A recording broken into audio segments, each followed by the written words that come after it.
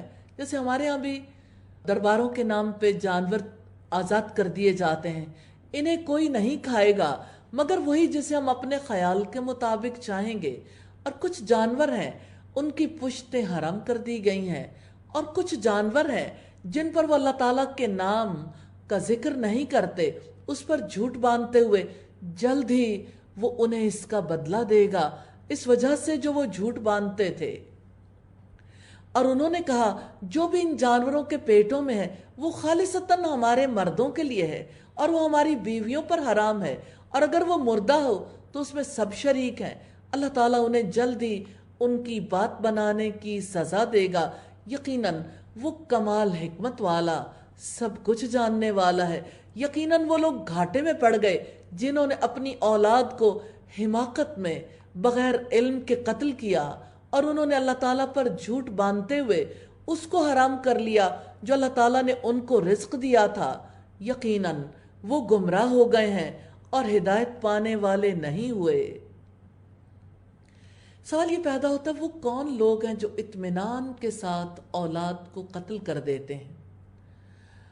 وہی جو اپنے دین کے بارے میں خسارے میں رہتے ہیں، قتل اولاد جیسا جرم اطمینان کے ساتھ انجام دیتے ہیں، جو توہمات میں خرافات میں جیتے ہیں، جو اپنی اولاد کے بارے میں غلط نظریات قائم کر لیتے ہیں۔ کیا پوری دنیا نے پاپولیشن پلاننگ کے نظریے کو قبول نہیں کیا؟ آپ پاپولیشن پلاننگ کے بارے میں کوئی اور نظریہ رکھ کر دیکھیں، جی نہیں سکیں گے۔ تو اس کا مطلب ہے سب کے مائنڈ کنڈیشنڈ ہو گئے نا، اللہ تعالیٰ پر تو بیلیف نہیں رہا، جنہوں نے یہ نظریہ دیا ان پر بیلیف ہے۔ رکوع نمبر 4 ہے، اور وہ اللہ تعالیٰ ہی ہے جس نے باغات کو پیدا کیا، چھجوں پر چڑھائے ہوئے اور نہ چڑھائے ہوئے، اور کھجوروں کو اور کھیتوں کو کہ اس کے پھل مختلف ہوتے ہیں، اور زیتون اور انار کو باہم ملتے جلتے بھی ہیں اور نہ ملتے جلتے بھی، اس کے پھلوں میں سے کھاؤ جب وہ پھل لائیں۔ اس کی کٹائی کے دن اللہ تعالیٰ کا حق ادا کرو اور حد سے نہ گزرو، یقیناً اللہ تعالیٰ حد سے گزرنے والوں کو پسند نہیں کرتا۔ اللہ تعالیٰ نے توجہ دلائی ہے تفکر کی طرف، دل کی عبادت ہے، دعوت دی کہ کائنات میں غور و فکر کرو، باغات جن سے تمہیں نفع پہنچتا ہے کتنا حسن ہے، کہیں چھجوں پر چڑھائے جاتے ہیں جیسے انگور کی بیلیں، اور کہیں کھجور کے درخت ہیں اور زیتون، انار اور دیگر درخت، ان کے پھلوں کو کھاؤ، لیکن دیکھو جس دن فصل کاٹو گے اللہ تعالیٰ کا حق ادا کرو، جس نے یہ خیر و برکت عطا کی اس کا حق ضرور ادا کرو۔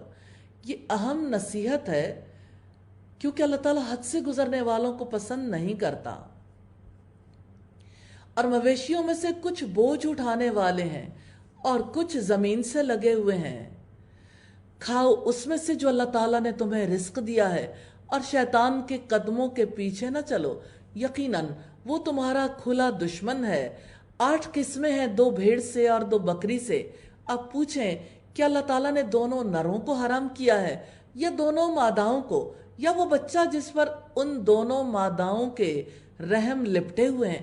اگر تم سچے ہو تو مجھے کسی علم کے ساتھ بتاؤ۔ عربوں نے جاہلی دور میں جن جانوروں کو حرام کیا تھا ان کا تذکرہ ہے، 2 اونٹ سے اور 2 گائے سے۔ آپ پوچھیں کہ اللہ تعالیٰ نے دونوں نروں کو حرام کیا ہے یا دونوں ماداؤں کو، یا وہ بچہ جس پر دونوں ماداؤں کے رحم لپٹے ہوئے ہیں؟ کیا تم اس وقت موجود تھے جب اللہ تعالیٰ نے تمہیں اس کی وصیت کی تھی؟ چنانچہ اس سے بڑا ظالم کون ہے جس نے اللہ تعالیٰ پر جھوٹ باندھا تاکہ لوگوں کو بغیر علم کے گمراہ کر دے؟